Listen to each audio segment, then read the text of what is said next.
Okay, so we are back with episode 2 of Range Day Go Wrong.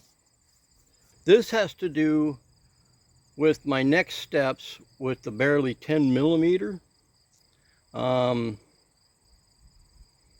With that, right now, I'm going to leave that as being well enough left alone because I'm going to do a follow-up on it. But here's a trigger warning.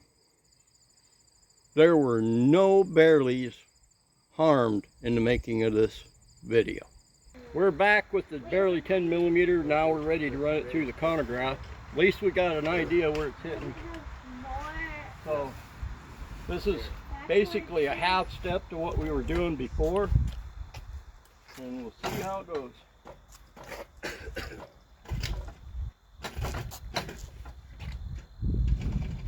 And we actually only have 11 because I fired one to confirm point of impact. So let's hope we get it. Let's hope the chronograph survives the day. Here we go. Ready? Is this have more? You guys good? Yep. Well, that has a lot more recoil. You shot that. 1328. Yeah, that has too much. I don't like that. I don't like it. Too much. If I run out of ammo for this gun, I'm going to 1352. Did you not put my bullets in my magazine?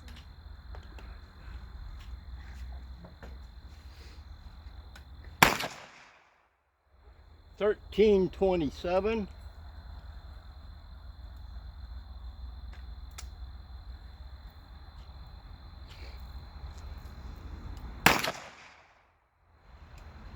We got a low of 1290.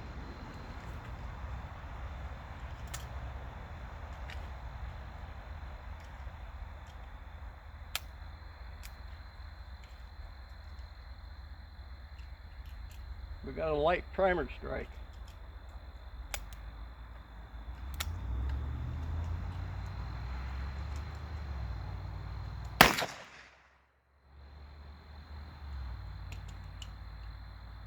That one still says 1290.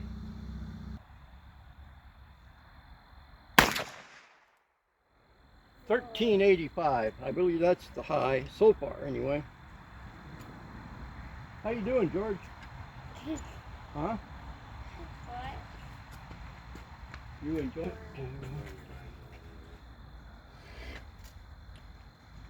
So that's a half a step up and we still have no pressure signs. Did have a light primer strike, which could be my bullet crimp. Of course, with this particular setup, worst case scenario, I would be dealing with a bullet that's no longer in the case, because there ain't enough bullet yet to still have it inside. So here we go. You ready, Liz? Awesome. Good.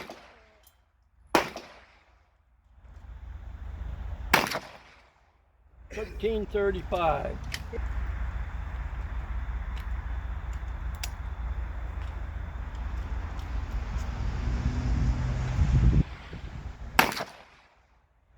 $13.27.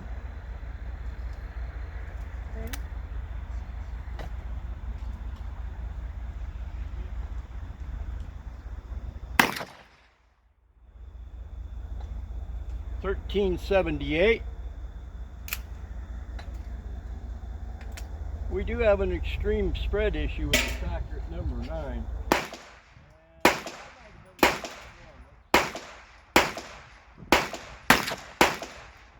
We got a 1403.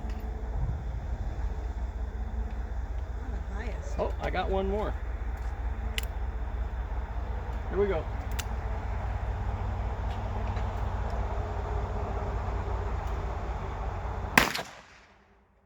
And we got an error.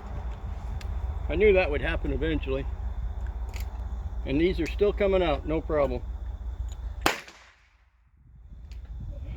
We got quite an extreme spread. We do have some velocity increase, but with that wide spread,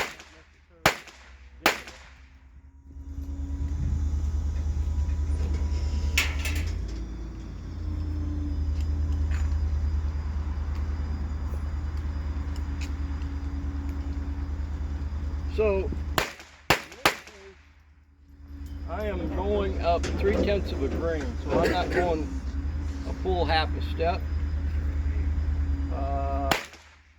When I went into this project, I assumed we'd tap out at 17.1, 17.2. This will put us at 16.8, and who knows, this might be it. Go ahead. Here we Fire go. away. You ready, George?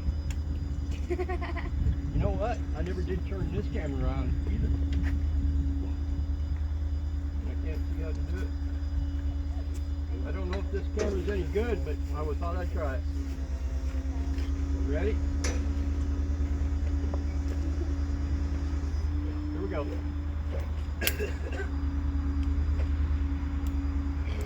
Here we go.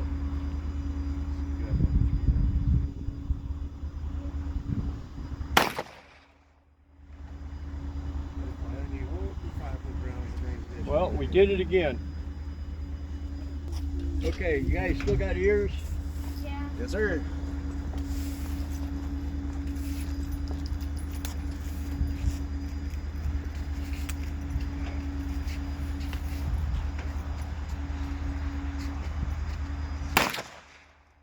$13.55.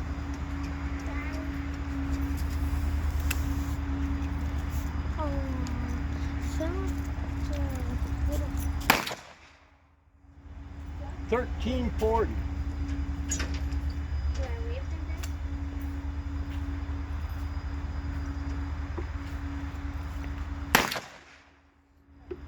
Hi, Chipmunk. $13.67. Well, then I might be done.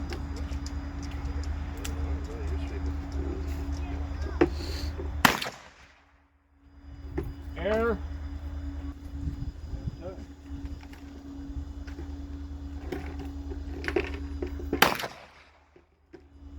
$13.28.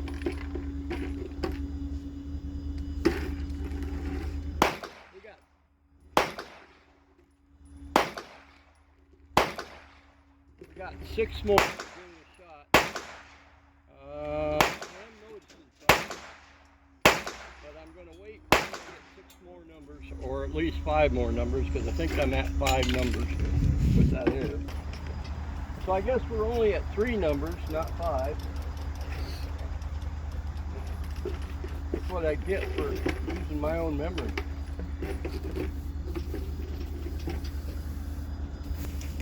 Okay.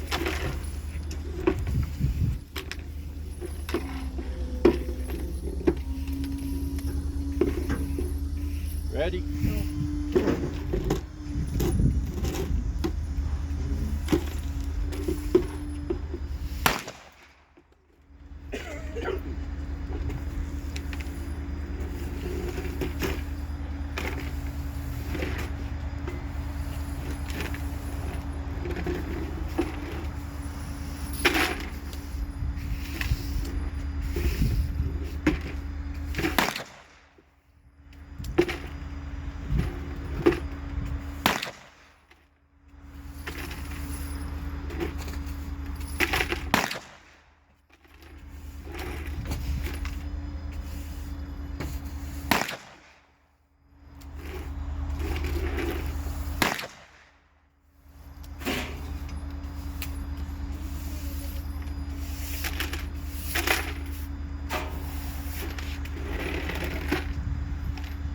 Yep, we got another one that separated cases, which makes no sense. But none of them else are showing that.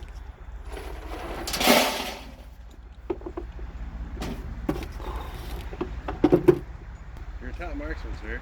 Huh? You're a top marksman. You're a top marksman. That sucks. Well, once I lost that the window, I had something, no longer had anything to aim at. I thought I was well above it. Yeah, that's true. It is what it is. I can't complain. I didn't have a ton of money wrapped up into that. Well, there you go, man. So if there's going to be a positive, that's it. That is a good positive to have, yes. Might as well go pick up my mess. There we go. He's not man. Shut something good. Up,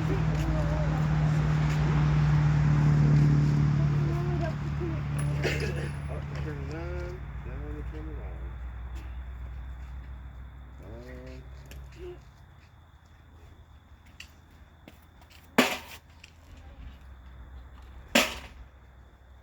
Dang, that's so loud. I can't hear it that much. Yeah, that's actually nice. Bullets has something eventually, something will Hey run. Liz, Yes, hon? just so you know, if you smack your chronograph, it says error. Yeah, I put error on your thing. Yeah? I wrote where you got the chronograph. Well, at least I still got my stub. Sir, it was nice to meet you. Yeah. Fun to watch you. Breathing fire with that one. Yeah. So we're back. Have you seen a better argument for the cost of a Garmin or Athlon type of radar, chronograph, whatever the heck you want to call the design of that chronograph to be? But let's face it, again, one more time, it's not within my reach financially right now. It just is. Now, that being said, the Bearlie 10mm project to a halt, and I probably will not readdress it with another powder. Now, why would I talk about another powder? I'll get into in a minute. But ultimately, I bought that revolver to try out some Spire Point from Bear Creek here because I had throat enough to handle it. And I'm looking at 165 grain plastic tip Spire Point to try through that to use it for hunting purposes. But nonetheless, despite how bad things went that day, or this is the exact same day as the 44 Magnum on the Contender and the red dot issues. But despite that, we do have some useful numbers, at least, from that. And let's go over them real quick. So, let me take this off here. To start with, I did a half grain increase from the last trip out. And a quick reminder, we were at a low, at that point, a low of 1269 and a high of 1327. Well, let's make it 904.93 foot-pounds of energy for a TKO, or Taylor's knockout, number of 17.87, power factor of 312. So you've already seen the numbers as they were coming out, but I'm going to repeat them just because I can. But at a half a grain more, I got 1328, 1352, 1327, a 1290, and then I didn't get a duplicate. It just still said 1290, so I am not counting that. 1385, 1335, 1327, and 1378, and 1403. Now, rattling off those numbers, we now know I have a low of 1290 and a high of 1403, and this seems to be one persistent thing I've had with this load, and with which the load is accurate number 9, And I've confessed already before, accurate number 9 is not a powder I've utilized a lot, but it appears by others' content that accurate number 9 tends to do that, where in this case it seemed like 1 out of every 12 rounds, no matter what the load was, I would have 1 just drop out of sight for velocity and 1 spike. Could it be the powder? Maybe. Could it be the chronograph just being finicky? Maybe. But nonetheless, it seemed to happen every time for every progression had in the steps. One and one would do that. But anyway, that being said, that brings us to an average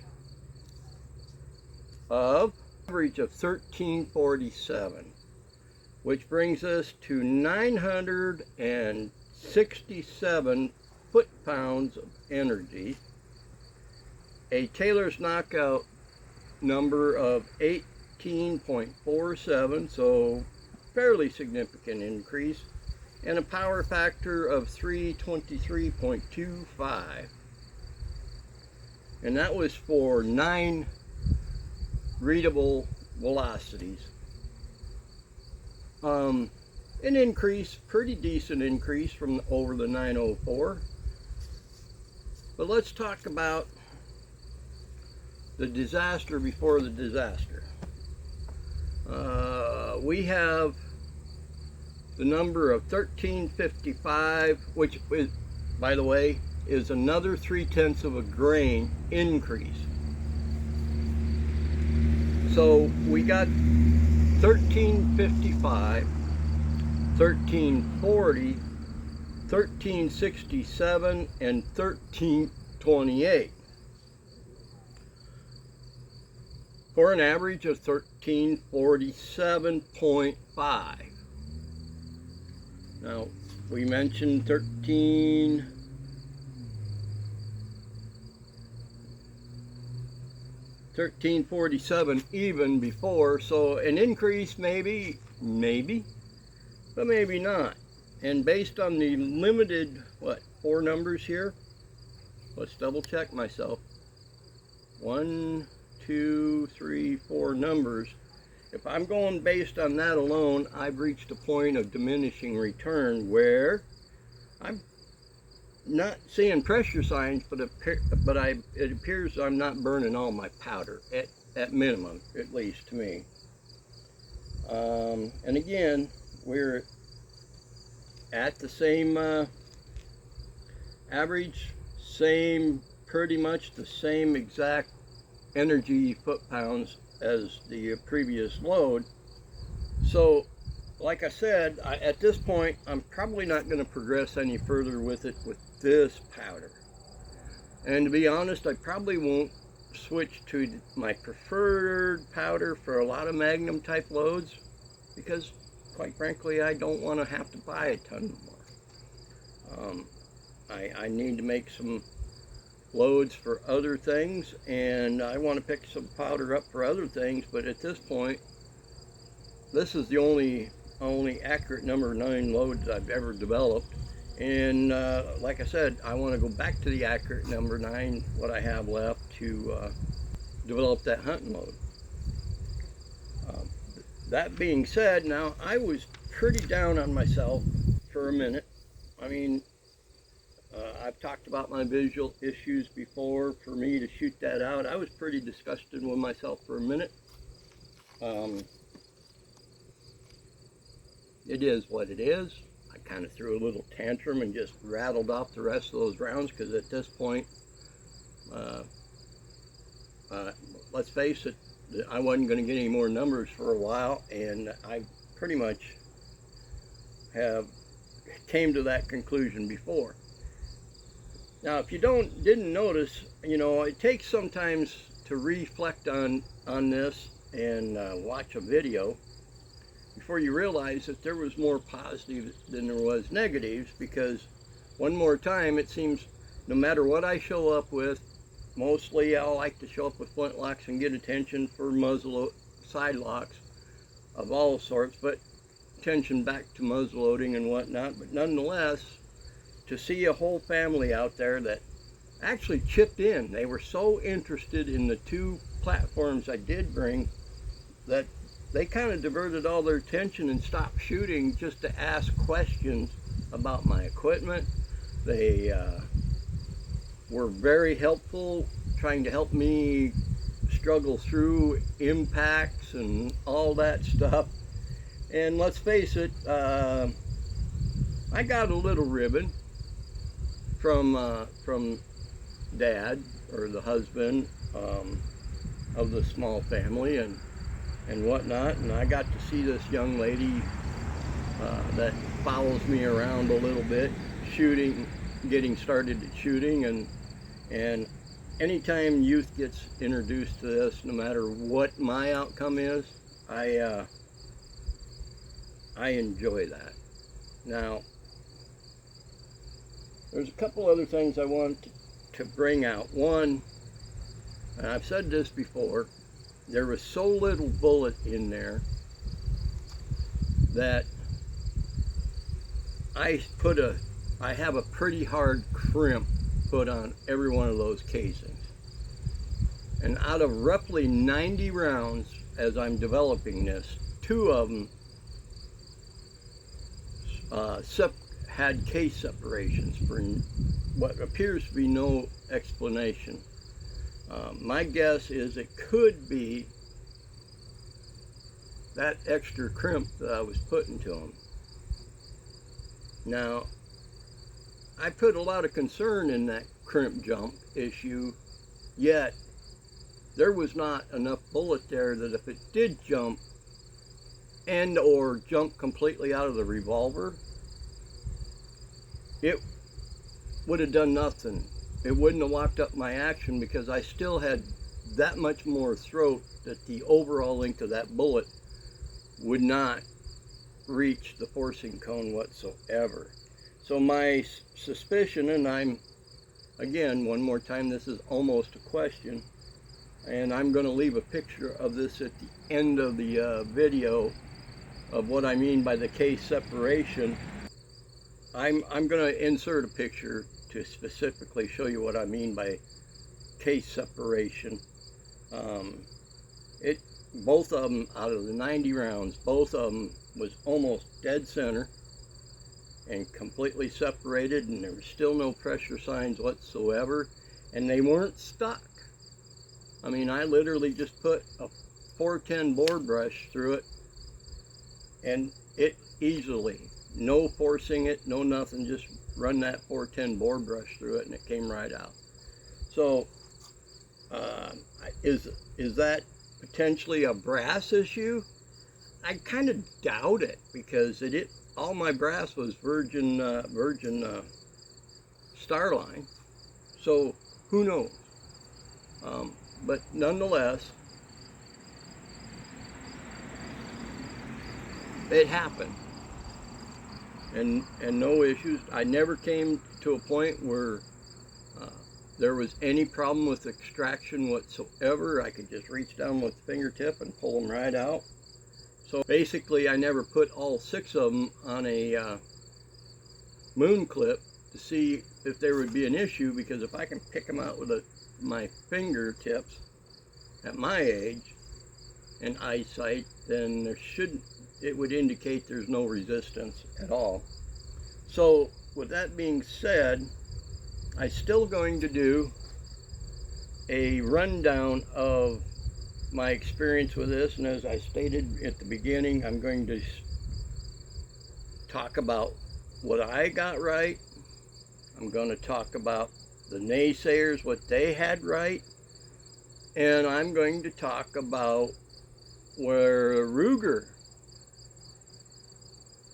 may have some problems with the particular design of that revolver.